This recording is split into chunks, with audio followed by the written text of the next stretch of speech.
تمہارا صبر ہی تمہاری سب سے بڑی طاقت ہے۔ صرف اس لیے کہ ابھی تک تمہیں منزل کا پتہ نہیں مل سکا، اس کا مطلب یہ تو نہیں کہ تم مایوس ہو کر مانگنا ہی چھوڑ دو۔ صرف اسی لیے کہ تم اب تک یہ نہیں جان سکے کہ تمہارے لیے کیا بہتر ہے اور کیا نہیں۔ اس کا مطلب یہ تو نہیں کہ تم دعا کے لیے ہاتھ اٹھانا ہی بند کر دو۔ تم جس سے رابطہ رکھنا چاہتے تھے اس سے رابطہ نہیں رہا تو اس کا مطلب یہ تو نہیں کہ تم اللہ سے ہی رابطہ توڑ دو۔ امید انہی کے لیے ہے جو یقین رکھتے ہیں، اور مایوسی انہی کے لیے ہے جو انتظار کرتے ہیں۔ کیوں خود کو اتنا الجھا رکھا ہے؟ ساری طاقتیں تو تمہارے اپنے ہاتھ میں ہیں۔ دعا کے لیے ہاتھ اٹھاؤ انہیں اور پھر دیکھو کیا نہیں ہوتا۔ تمہارا صبر تمہیں ان مقامات تک پہنچا سکتا ہے جس کا تم گمان بھی نہیں کر سکتے، اور اس کے لیے تمہارا یہ جاننا ضروری نہیں کہ آگے کیا ہوگا، یہ کیسے ہوگا۔ یہ کام تو تم اللہ پر چھوڑ دو۔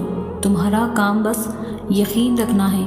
ممکن سے لے کر ناممکن تک، حاصل سے لے کر لا حاصل تک، روشنی اور معجزے تم میں چھپے ہوتے ہیں اور انہیں تم نے خود ہی ڈھونڈنا ہوتا ہے۔ اللہ کوئی بھی کہانی ادھوری نہیں رکھتا۔ انداز مختلف ہوتے ہیں مگر وہ ہر حصے کو پورا کرتا ہے، کوئی بھی خالی جگہ نہیں رکھتا۔ اللہ کوئی نہ کوئی مرہم کا ذریعہ بھیج ہی دیتا ہے۔ یہ تو نہیں جانتی کہ کب پوری ہوں گی، مگر میں اتنا ضرور جانتی ہوں کہ دعائیں کبھی رد نہیں ہوتی۔ سنا ہے یقین رکھتے ہو؟ کیسا یقین کہ جو چاہیے تھا وہ اسی وقت نہ ملا تو مانگنا ہی چھوڑ دیا؟ یا پھر ایسا یقین یہ کہہ دیا کہ دعاؤں سے کچھ حاصل نہیں ہوتا؟ یقین یہ تھوڑی ہے کہ جب مانگا ہے تبھی مل جائے۔ یقین تو یہ ہے کہ دعاؤں کا سلسلہ یہ سوچ کر جاری رکھا جائے کہ جب اللہ چاہے گا تب ملے گا، اور پھر دیکھنا سب ملے گا اور ضرور ملے گا۔ صراط مستقیم کا مطلب سیدھا راستہ، وہ راستہ جہاں کئی موڑ پر ہمارا بار بار امتحان لیا جاتا ہے، جہاں قدم قدم پر مشکلات آتی ہیں، آزمائش لی جاتی ہے۔ اس وجہ سے ہمارا نفس قابو میں نہیں رہتا اور ہم کبھی کبھار صبر کھو بیٹھتے ہیں۔ یہ راستہ بہت مشکل ہوتا ہے۔ اس راستے پہ چلنا آسان نہیں ہوتا، پر مشکلات کے بعد ہی تو آسانیاں ملتی ہے۔ جیسے یقین کے بعد صبر ملتا ہے، دنیاوی لوگوں کے دکھاووں کے بعد ہی تو خدا کی محبت ملتی ہے۔ جیسے تنہا اندھیری رات میں کسی کو سہارا ملتا ہے، گناہوں کی معافی مانگنے کے بعد ہی تو خدا کی بخشش ملتی ہے۔ دعاؤں کے درمیان ہونے والی گفتگو، اللہ سے گفتگو سے ہی تہجد کا سجدہ ملتا ہے، اور یقین کی حد پار کر لینے سے ہی تو صبر ملتا ہے۔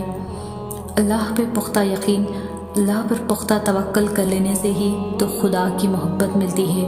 یہ راستہ بہت صبر اور یقین سے طے کیا جاتا ہے، اور جب ہم اس سفر میں ڈھلنے لگ جاتے ہیں تو زندگی کے ہر سفر میں آنے والی پریشانیوں کو یہ صراط مستقیم چار چاند لگا دیتا ہے۔ جو گراہ ہم خود لگتے ہیں اسے ہم خود کھولنے لگتے ہیں، اور وہ سب کچھ دھیرے دھیرے صحیح ہوتا چلا جاتا ہے۔ جیسے ناممکن کو ممکن کی امید مل گئی ہو، بے سہارا کو سہارا مل گیا ہو، خدا کی محبت کا کنارہ مل گیا ہو، تہجد کے سجدے کا بہانہ مل گیا ہو، آنسوؤں کو دعاؤں کا خسارہ مل گیا ہو۔ سب بدل جائے گا، تمہارا وقت، تمہارا یہ تڑپتا ہوا بے سکون دل، برستی ہوئی آنکھیں اور زبردستی کی یہ سانسیں، سب کچھ بدل جائے گا، بس صبر۔ اللہ جب کسی آزمائش یا تکلیف میں ڈالتا ہے تو نکلنے کے وسیلے تو بہت پہلے طے ہوتے ہیں، اور جانتے ہو یہ تکلیف آزمائشیں ہم پر کیوں آتی ہیں؟ تاکہ ہمارا رتبہ بڑھا سکے، ہمیں اللہ کی پہچان کروا سکے۔ وقت اور حالات کبھی بھی یکساں نہیں رہتے، سب کچھ بدلتا ہے، دکھ خوشیوں میں، آنسو مسکراہٹ میں، بے چینی سکون میں، کیونکہ تبدیلی کائنات کا اصول ہے۔ اللہ کبھی بھی تمہیں مسلسل تکلیف میں نہیں رہنے دیتا۔ اگر وہ ایک ہاتھ سے کچھ لیتا ہے تو دوسرے میں صبر تھما دیتا ہے۔ جو دل میں رہتا ہے بھلا وہ تمہارے دل کے موسم سے کیسے واقف نہیں ہوگا؟ وہ بہت جلد اس تکلیف سے بھی تمہیں آزاد کر دے گا جس کی گرفت میں آج تمہارا دل بری طرح جکڑا ہوا ہے۔ وہ غم کا موسم سدا نہیں رہنے دیتا، چھین جانے والا سب کچھ واپس آ جاتا ہے اور دگنا ہو کر سب کچھ ملتا ہے۔ پھر ہمت نہ ہارو، اٹھو دوبارہ سے، وہ وقت دور نہیں جب تمہاری ہر محرومی ختم ہو جائے گی، جب ہر کمی پوری ہو جائے گی، کیونکہ تمہارا صبر تمہاری سب سے بڑی طاقت ہے اور اس سے بھی بڑی طاقت اللہ پر یقین ہے۔ تہجد محبت کی تکمیل ہے، اللہ سے محبت کی تکمیل۔ باقی نمازوں پر انسان اللہ کی پکار پر اس کی جانب جاتا ہے، مگر تہجد کے لیے انسان پکار کا انتظار نہیں کرتا، بس نیند سے غافل ہو کر تڑپتے ہوئے دل کے ساتھ اللہ کی جانب سسکتے ہوئے دوڑا چلا جاتا ہے۔ شاید اسی لیے تہجد فرض عبادات کا حصہ نہیں بنائی گئی، یہ تو بس وہی پڑھ سکتا ہے جس کو اللہ سے عشق ہو گیا ہو، ایسا عشق جس کے بعد محبوب سے گفتگو کیے بغیر دل کہیں چین نہیں پاتے، ایسا عشق جس کے بعد محبوب کے ہر حکم پر چپ چاپ سر کو جھکا لیا جائے۔ تبھی تو اللہ کی سب سے لاڈلی عبادت تہجد ہے، اور اس تک اللہ اپنے لاڈلے بندوں کو ہی رسائی دیتا ہے۔ کبھی غم دے کر تو کبھی راتوں کی نیند اڑا کر وہ اپنے پسندیدہ بندوں کی آواز سننے کے لیے پکارنے کے کئی بہانے بنا دیتا ہے۔ نہ آزمائش ہمیشہ رہتی ہے، نہ یہ مرحلہ مستقل ہے۔ وہ جو عادل ہے وہی کفیل بھی ہے، وہ جو دور لگ رہا ہے تمہیں وہ تمہارے قریب بھی ہے۔ وہ مانگی ہوئی دعا کبھی رد نہیں کرتا، وہ تہجد کے سجدوں کو کبھی ضائع نہیں کرتا، جہاں کسی کی پہنچ نہ ہو وہ وہاں سے راستے نکال دیتا ہے۔ تہجد بہت طاقتور عبادت ہے، کیونکہ یہ ثواب یا گناہ کے خوف سے عاری ہے۔ تہجد تک انسان تب پہنچتا ہے جب ساری حسرتیں دل کا ساتھ چھوڑ دیتی ہے، پھر انسان یہ نہیں سوچتا کہ اتنا ثواب ملے گا یا اتنا گناہ ملے گا، تب بس انسان یہ سوچتا ہے کہ اللہ ملے گا، اللہ سے ملاقات ہوگی۔ پھر تہجد کا پہلا سجدہ آخری سجدے کی طرح کیا جاتا ہے، جسے ابھی جان نکل جائے گی، جیسے ابھی اللہ کی محبت سے دل پھٹ جائے گا، بس پھر ہم ہوتے ہیں اور اللہ ہوتا ہے، پھر وہ سب مکمل ہو جاتا ہے جو کبھی ادھورا رہ گیا ہو۔ تہجد سے بڑے عشق کی کوئی دلیل نہیں۔